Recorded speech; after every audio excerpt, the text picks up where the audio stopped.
I watch guys buy the right one and still look sick about it a week later. That's the part nobody admits. These picks didn't win because they were exciting. They won because they didn't start a fight with you after you paid. No mystery malfunctions, no weird carry regret, no, maybe I should have, every time you got dressed, and I'm still not relaxed about it. One of these guns feels too slick, like it's waiting for the exact wrong day to show me something. Another one, it runs great, and I still don't like what that says about my taste. So drop it in the comments. What's the handgun you bought twice because you couldn't replace it? And what's the one you sold out of spite? I'm Steve. And if your safe pick feels safe right now, that bugs me.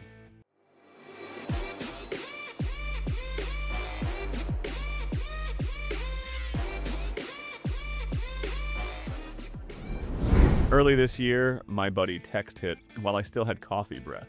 Small shipment landed. Echelon 4.0C.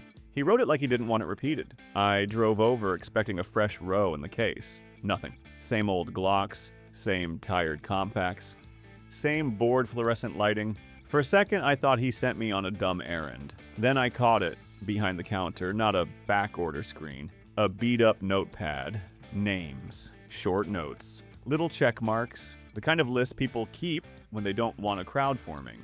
Nobody walked in asking, "Y'all got the Echelon 4.0C?" They ask, did mine come in? Or, did he pick us up yet? Counter guy slid one out that wasn't claimed, and his hand stayed on it like he didn't fully mean it. Echelon 4.0C hit my palm, and it felt finished. It didn't make me learn it. The grip indexed the same spot every time. The sights came up like they were on rails, and the trigger didn't pull me off the line when I press fast.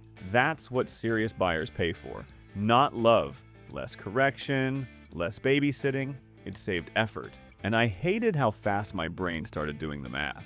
Because when a gun skips the hype phase and goes straight to quiet waitlist, I don't know if that's seriousness or the start of another bad decision that just looks smart in public.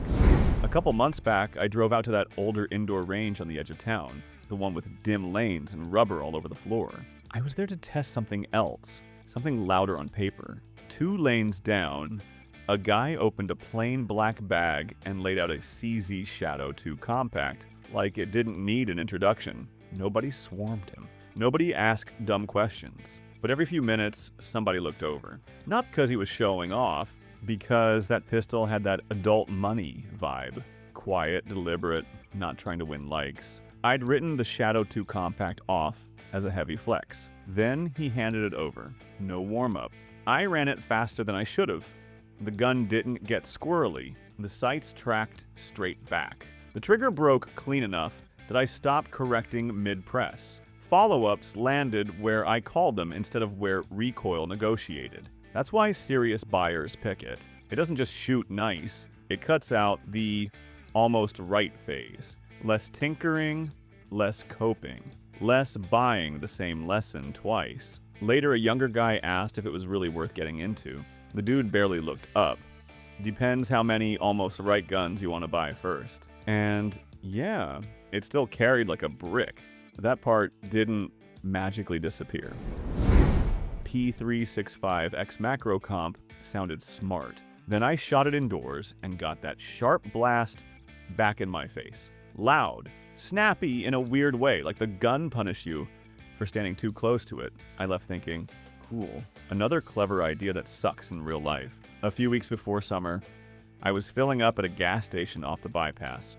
End of a bad day, head still buzzing. A local lawman I knew pulled in beside me, tired eyes. Still half in work mode, he noticed I'd been shopping carry setups, so I started ranting about a gun that looked better on paper than it ever felt on the waist. He cut me off mid-sentence. Carry guns don't fail when you're thinking of shoot them. They fail when you're not. Then he nodded at the XMacro comp setup like it was boring. Not glamorous, just there.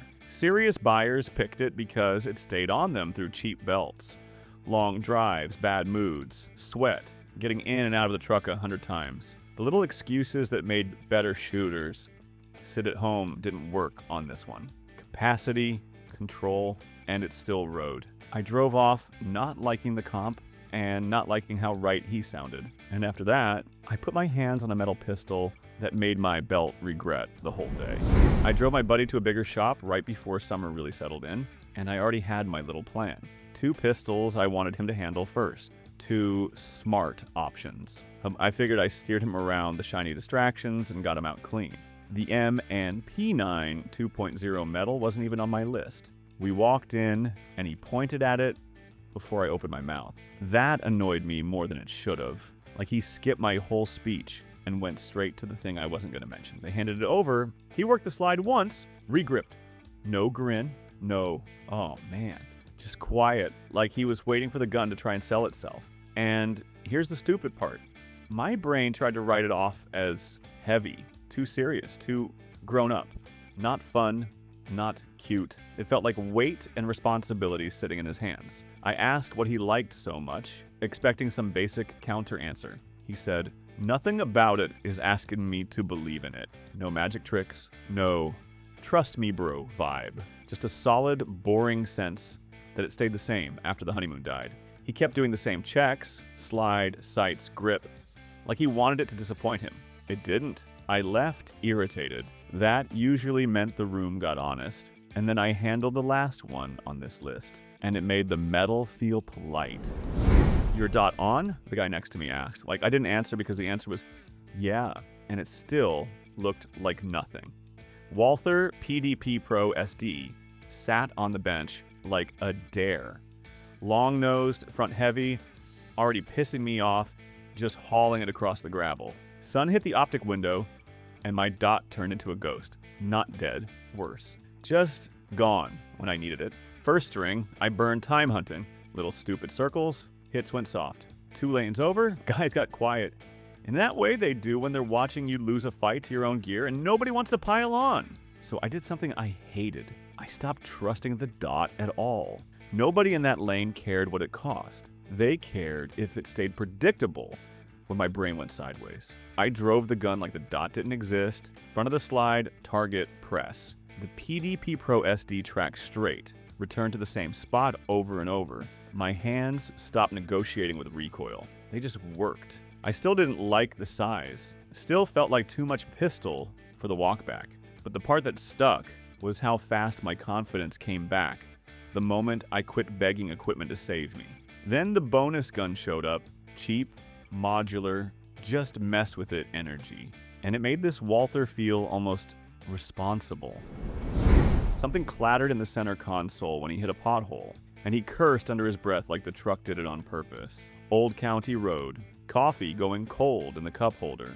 Late day light cutting across the dash. This dude swapped carry guns more than he admitted. Always trying something. Always one more tweak, one more fix. He popped the console open to clean it out, and there it was. Ruger M. Just writing in there like it belonged. That stopped me. He owned pricier stuff. Louder stuff. Guns people brag about. RXM looked like the one that should have gotten replaced first. So I asked him why that one lived in the truck. He didn't even look proud. Didn't give me a sales pitch. He just said, because this is the one I stopped thinking about. That line hit wrong. Not, I love it.